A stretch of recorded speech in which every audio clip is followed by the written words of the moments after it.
Hi, this is Shonda Rhimes, author and narrator of the audiobook, The Year of Yes. What's interesting for me about The Year of Yes is that it turned out to not be a book really about saying yes as much as it turned out to be a book about what happens when you open yourself up to change and the transformative abilities that we all have inside of us. It also just allowed me to discover so much about myself and to realize how simple it is to do something that feels so difficult. It feels so hard for us to make a giant change in our lives, and it's actually much more simple than we think it is. One of the surprising things that came through the writing of the book was discovering the intensity of my relationship to a fictional character, discovering how close I was to the characters that I had been spending all of this time with creating and writing, and what that meant to who I was and had been for my entire life. Creating characters turns out to be something that I've been doing since I was a child. And so for me, that was really an amazing thing. There's a lot of talk about Christina Yang in this book and what that character meant for me. And so in terms of the shows and in terms of weaving anything about that in and out, there's a lot of interesting stuff about her final season. That was really special. What was really great about this whole experience was that there are all these things that you think are very serious and transformative, but there was a lot about it that was really sort of crazy and felt fun and amazing.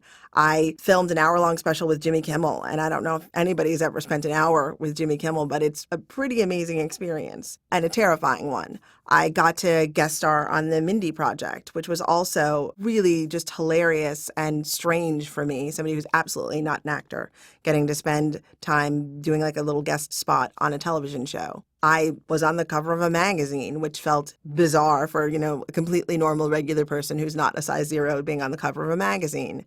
And you start to feel like, oh, this is what it's like. And you sort of try to have the confidence of somebody who gets to do those things. And it starts to be a lot of fun. I mean, you start to get to walk in somebody else's shoes and enjoy it.